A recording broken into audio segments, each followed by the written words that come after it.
¿Cómo están hermanos y amigos? Que Dios les bendiga. Siempre es grato poder estar hoy juntos para compartir la siempre vigente y presente palabra del Señor.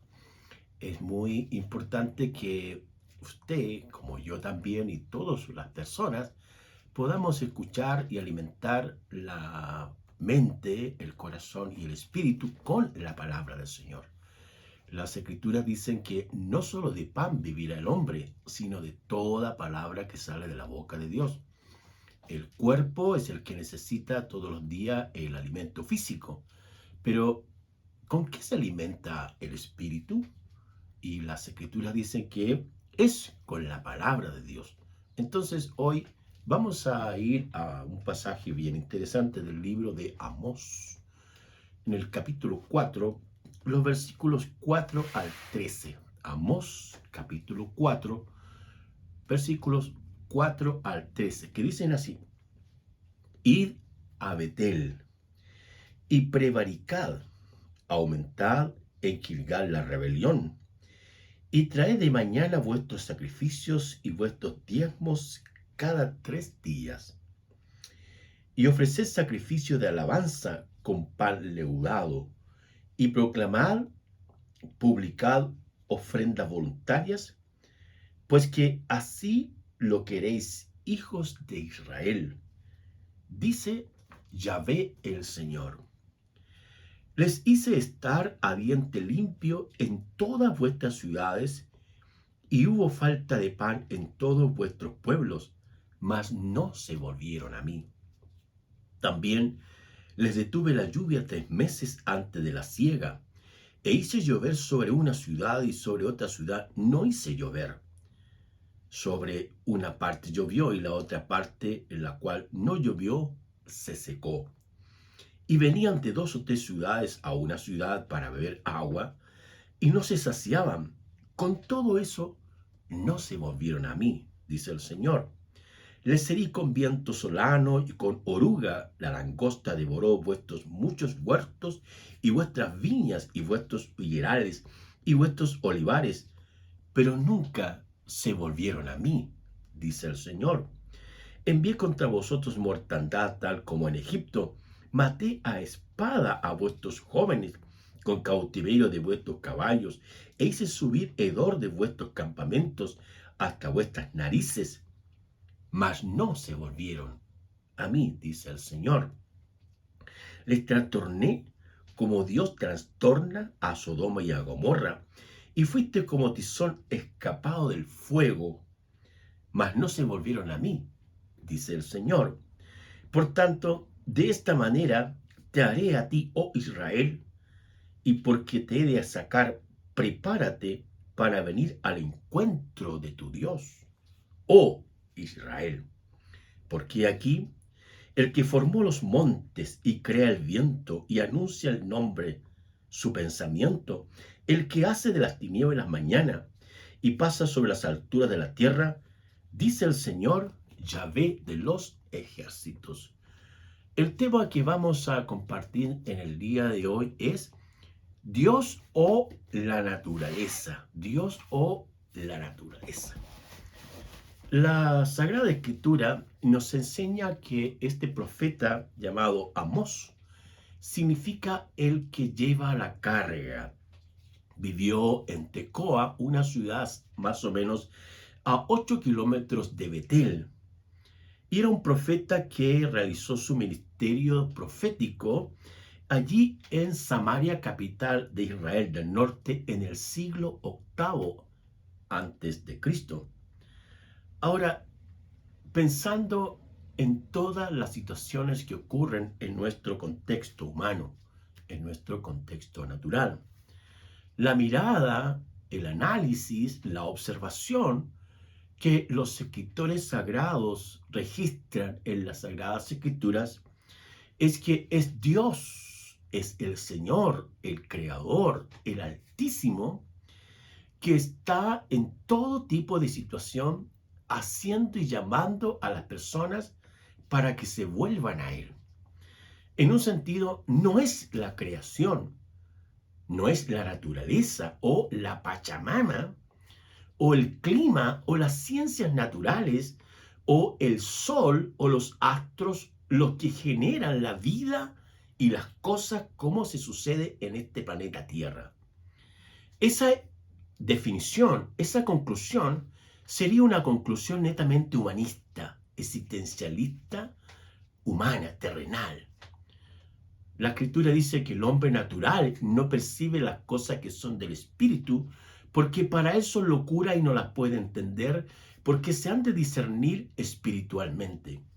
Entonces, el hombre natural, el hombre racional, el hombre humano frío, que solo estudia y se acerca a través del razonamiento lógico, matemático, climatológico, etcétera, etcétera, llega a esas conclusiones, que es la Tierra, la madre Tierra, que es el clima, que son las ciencias humanas, las que llevan y hacen que este universo, que esta Tierra o que las cosas creadas funcionen. Sin embargo, las Sagradas Escrituras, los escritores canónicos inspirados por el Espíritu Santo, dicen que no es así, sino que dicen que es Dios, el creador de todas las cosas existentes, y el que hace que las cosas subsistan, y el que tiene propósitos y planes y objetivos con la humanidad, es el que mantiene las cosas así como están. El pasaje que le acabo de leer muestra cómo Dios estuvo ahí con la oruga, envió mortandad, envió mal olor, hizo situaciones o creó ciertas situaciones con el objetivo de que el pueblo de Dios o que aquellas personas que se habían alejado del Señor se volvieran a Él. Ese es el mensaje que el profeta Amós profetizó ahí en el capítulo 4 de Amós hasta el 4-13, que sería el texto que hoy día estamos compartiendo, donde es muy importante entender cómo Dios actúa, cómo el Señor observa, cómo Dios mantiene las cosas, porque sobre todas las cosas el Señor lo mueve su amor. Para Dios lo más importante son las personas. Cada persona es única, es objeto de su amor, es objeto de su compasión. Es así como el Señor, cuando estuvo aquí en la tierra, y aún creo que tiene esa actitud, es que al ver las multitudes el Señor las vio como ovejas que no tenían pastor, desamparadas, hambrientas, ignorantes, enfermas, que necesitaban la ayuda del pastor, en este caso el Señor Jesús. Y lo que hizo en forma inmediata fue llamar a hombres para enseñarles que dejaran sus oficios de pescadores de hombres, pescadores de peces, valga la redundancia, y se convirtieran ahora en pescador de personas para ofrecer esperanza, salvación, sanidad y restauración a las personas. Entonces, el texto que vamos a comentar en el día de hoy muestra algunas acciones, el cómo el Señor hace que las cosas sucedan, pero que por muy complicadas que nosotros las veamos, muy problemáticas y dolorosas que veamos, es que el Señor quiere atraernos, quiere llamarnos para que nosotros nos volvamos a Él. En primer lugar está el llamado de Dios. Dios sabe que el hombre sin Él va camino a la perdición. Dios sabe perfectamente cómo el hombre sufre, cómo llora, cómo se angustia después de una prueba, de una crisis, después de una situación dolorosa. Se demuestra la fragilidad y la debilidad de las personas. Porque cuando las personas en un sentido tienen cubiertas sus necesidades físicas, sus necesidades económicas, sus necesidades sociales, piensan que no necesitan al Señor. Pero cuando ocurre, entre comillas, una llamada tragedia, la pérdida de un ser querido, a los padres, un hijo, a una madre, su esposo, o el esposo, en este caso su esposa, o así sucesivamente, cuando pensamos que hay pérdidas tan dolorosas que afectan la mente, el corazón y el espíritu, la gente se nubla y caemos en varias condiciones sociales, mentales, psicológicas, traumáticas. Pero en el fondo, el texto que acabamos de leer menciona que es Dios, es el Señor que nos está llamando, es el Señor que articula, que deja que las cosas funcionen, porque detrás de esas cosas está el Dios de amor que llama al hombre para que se vuelva a Él y no se pierda. El pasaje de otros autores bíblicos dice que Dios no quiere la muerte del impío, del pecador, de ese hombre soberbio, arrogante, asesino, ¿no? O como sea lo que haya hecho, adúltero. Dios lo ama aún, porque Dios ama al pecador, pero no ama el pecado, no ama la maldad que éste está haciendo. Entonces, el pasaje ahí nos muestra que Dios invita a las personas a acercarse a Él. En segundo lugar, están las intervenciones de Dios. El versículo 6 dice, les hice estar a diente limpio en todas vuestras ciudades, y hubo falta de pan en todos vuestros pueblos, mas no se volvieron a mí, dice el Señor. Imagínense todo el esfuerzo que hace un hombre de la agricultura, del campo, lo que significa levantarse temprano, trabajar la tierra, de sol a sol, sembrarla, y después aparece una plaga o alguna situación anómala que la cosecha se arruina entera. ¿Le vamos a echar la culpa a la madre naturaleza, a la Pachamama, como a veces se dice? Mis queridos amigos, nosotros como pastores, como hijos de Dios, como lectores y estudiantes de las Sagradas Escrituras, tenemos que ver que es Dios, que es el Señor que está detrás de eso para llamarnos, para que nos volvamos al Señor. Ahí el pasaje dice, y no se volvieron a mí. También dice, les detuve la lluvia 3 meses antes de la siega, e hice llover sobre una ciudad y sobre otra ciudad. Y no hice llover, dice, no hice llover. Sobre un parte llovió y sobre otra parte no llovió y el lugar se secó. ¿Qué son en el fondo las sequías, hermanos? En una tierra, en un lugar donde la gente vive y depende de la agricultura. Por más que se hagan intentos humanos para hacer que llueva, y que en un sentido está bien, pero es el Señor, es el Dios Todopoderoso que en ese tiempo hacía e intervenía en su creación, no enviando la lluvia por causa del pecado, la rebelión, de cómo el hombre se alejaba de los mandamientos y principios que Dios había establecido para que ellos tuvieran la vida abundante que Dios les podía dar. Cada vez que vemos la fiesta que Dios había establecido, la fiesta de la Pascua, la liberación de Dios allá en Egipto, fue Dios quien los sacó, no el becerro que construyó a Aarón con todo su séquito. Fue Dios quien los sacó. La fiesta de los tabernáculos, de las tiendas, por el lugar donde caminaron 40 años por causa de su rebelión e incredulidad. Fue Dios disciplinándoles, corrigiéndoles. La fiesta de Pentecostés, el reconocer que la tierra estaba dando el producto, pero que era el Señor que multiplicaba esa semilla, porque solo Dios tiene esa capacidad maravillosa de multiplicar y transformar y de hacer que los árboles den fruto. Y estaba establecido en las Sagradas Escrituras que había que traer una parte significativa de las cosechas para entregársela a Dios en reconocimiento de que lo que tenían venía de la maravillosa mano y corazón generoso del Señor. Entonces el pueblo no entendía, no comprendía, no asimilaba. Y hoy nos ocurre lo mismo. Creemos que es nuestro trabajo, nuestro racionalismo, nuestras capacidades humanas, nuestros conocimientos adquiridos técnicos en los institutos profesionales, en los CFT, en las universidades, los estudios de pregrado y posgrado, que en un sentido está bien estudiar, hay que hacerlo. Pero es el Señor quien tiene el poder y la capacidad para que usted y yo estemos donde estemos y vayamos en la dirección que Dios ha querido que vayamos. Debemos reconocer eso.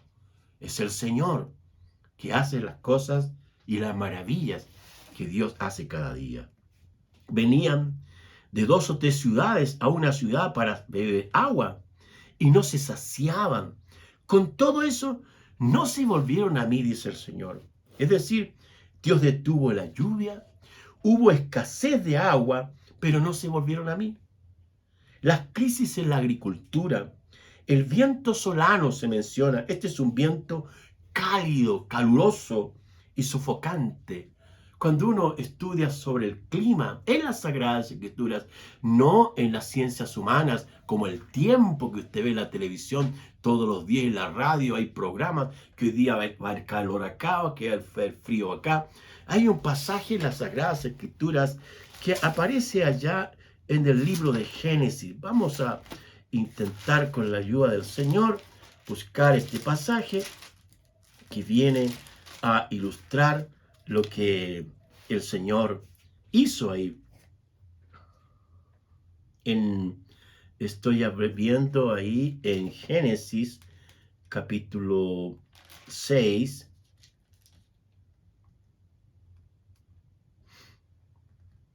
Aquí está. Luego el capítulo 7, capítulo 8, que hablan sobre la maldad como creció en la tierra y Dios decidió mandar un diluvio. Pero los versículos clave que yo le quería comentar hasta ahí en Génesis 8, versículos 21 al 22. 21 dice, y percibió el Señor olor grato y dijo el Señor en su corazón, no volveré más a maldecir la tierra por causa del hombre, porque el intento del corazón del hombre es malo desde su juventud. No volveré más a destruir todo ser viviente como lo he hecho. El diluvio fue un juicio de Dios por causa del pecado y la maldad humana. Y aquí está el texto clave que quiero que usted tenga y lo escuche con atención. Dice, mientras la tierra permanezca, no cesarán la sementera y la siega, el frío y el calor, el verano y el invierno, el día y la noche. Ahí está. Es Dios quien estableció, mientras la tierra permanezca, esta tierra, esta creación, que vamos a continuar o se va a continuar sembrando y segando. Pero no cesará esto, el frío y el calor, el verano y el invierno, el día y la noche. Entonces, ¿qué es lo que es el frío? ¿Es una bendición? No lo es. ¿Qué es el calor? ¿Una bendición? No lo es. Son actos horribles en un sentido que están existiendo en nuestra realidad humana y que el Dios Todopoderoso, dejó establecido mientras la tierra se mantenga existiendo en la actualidad, hasta cuando el Señor venga y diga que Él va a hacer nuevos cielos y nueva tierra. Esta tierra está bajo la maldición del juicio de Dios. Y existirá el frío y el calor y tendremos que soportarlo de una u otra manera, pero es Dios quien ha dejado estas cosas establecidas. Hay cambios, hay variables en el clima, pero es Dios quien está detrás de todas estas cosas. ¿Cuál es el objetivo, el propósito? La intención del Señor es que usted y yo nos volvamos a Él de todo corazón. A veces la gente dice, oh, este es un religioso.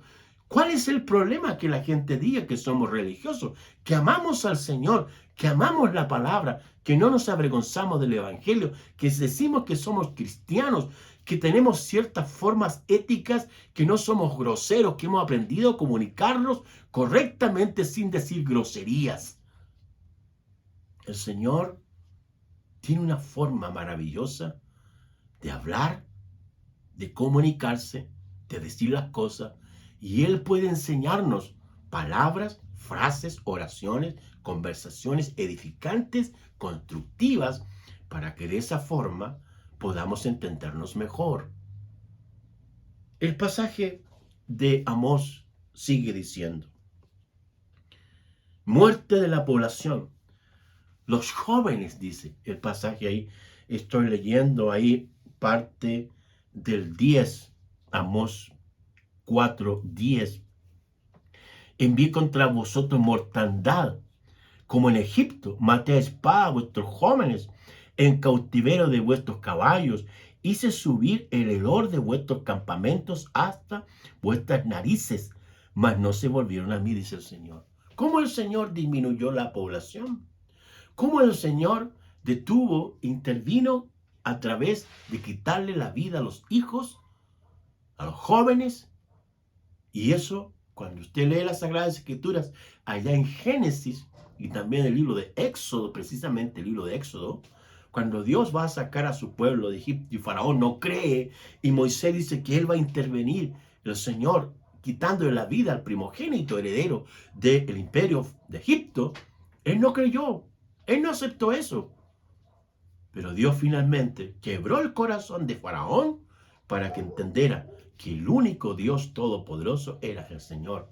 Y es el Señor. Hoy día Dios está interviniendo en esta humanidad, en nuestro país. Están sucediendo cosas catastróficas, dolorosas, que hacen llorar, que hacen dolerse. Pero es porque el pecado del hombre o las leyes que los hombres han hecho, que creen que sus leyes son mejores que las de Dios y quieren tener una vida más, entre comillas, libre, esas leyes son imperfectas y traen consecuencias dolorosas a las personas, al matrimonio, a la familia y a nuestra sociedad. Entonces, el Señor ama al hombre, ama su creación y va a seguir interviniendo en ella, haciendo cosas que la mente humana a veces no lo va a entender. Pero el propósito es que nos volvamos al Señor. En tercer lugar, el pasaje dice, prepárate para encontrarte con Dios. Versículo 12 dice, por tanto, de esta manera te haré a ti, oh Israel, porque te he de hacer esto. Prepárate para venir al encuentro de tu Dios, oh Israel. El pasaje, el texto, la profecía, el receptor inmediato era Israel de ese tiempo. Pero como la Biblia, la palabra del Señor es viva y eficaz, ponga usted su nombre ahí. Pedro, Juan, María, Eduardo. Ponga usted su nombre ahí. Prepárate para venir al encuentro de tu Dios. Hermanos amados, Dios es el Señor, el Creador, el Altísimo, el Padre de todas las cosas. No es la Pachamama, no es la tierra, porque estas son cosas creadas que no tienen vida en sí mismas. Es el Señor, el Dios Todopoderoso, quien tiene el dominio sobre su creación. Y Él nos llama, Él usa la creación, usa las situaciones que a veces desde nuestra mirada y percepción pueden ser injustas, dolorosas, pero es el Señor que está detrás para traernos, para que nos volvamos de todo corazón y conozcamos al Dios Todopoderoso, que es nuestro Señor Jesucristo. Nuestro Señor Jesucristo vino a buscar y a salvar lo que se había perdido. Toda la humanidad necesita salvación. Y el único Salvador se llama Jesús. Su nombre significa salvación. Emmanuel, que significa Dios con nosotros. Pero Él exige arrepentimiento. Él exige que el hombre se vuelva a Él de todo corazón, porque lo que Dios está haciendo es salvarlo de la condenación eterna. Jesús dijo, yo he venido para que tengan vida y la tengan en abundancia. La vida de Dios, no la vida natural, la vida espiritual, la vida que trae el Señor. Por lo tanto, no importa usted lo que haya hecho, no importa lo que haya ocurrido, Dios perdona todos nuestros pecados y sana todas nuestras dolencias. Y el mensaje del día de hoy es Dios o la naturaleza. No se equivoque, es Dios quien está haciendo. No es la naturaleza, no es el clima, no es la economía del mundo. La economía no tiene vida en sí mismo. No tiene que ver con el Ministerio de Hacienda, no tiene que ver con la Bolsa de Valores Internacionales, no tiene que ver con la ONU, no tiene que ver con ellos, tiene que ver con Dios. Es el Señor que nos llama, que quiere abrazarnos que quiere que doblemos nuestras rodillas y nuestro corazón y nos humillemos y digamos, Señor, perdóname, perdónanos, Señor, perdona nuestros pecados, restaura tú mi vida, restaura tú mi matrimonio, restaura tú mis padres con los hijos con los padres. Y cuando viene el Señor a nuestro corazón y lo dejamos entrar para que Él restaure, para que Él sane, de nuestros labios siempre va a haber un mensaje de fe, de esperanza y de confiar siempre en el Señor. Termino diciendo, Dios es que tiene el control de todo y su propósito es llamarnos a su trono de gracia para que de esa forma podamos conocerlo a Él y esperarlo hasta que Él nos llame a su presencia. Querido Dios, te damos gracias porque tu palabra siempre es viva y eficaz, porque solamente tú sabes en tu corazón, en tu espíritu, y lo que quieres es atraernos, que no seamos soberbios, altivos, arrogantes, sino que te conozcamos realmente a ti, Señor. Tú a través de tu espíritu, a través de tu palabra y a través de muchas cosas nos llamas para que regresemos a casa. Gracias, Señor. Bendícenos en el nombre precioso de Jesús. Amén. Que el Señor Dios Todopoderoso te bendiga y te guarde. Amén.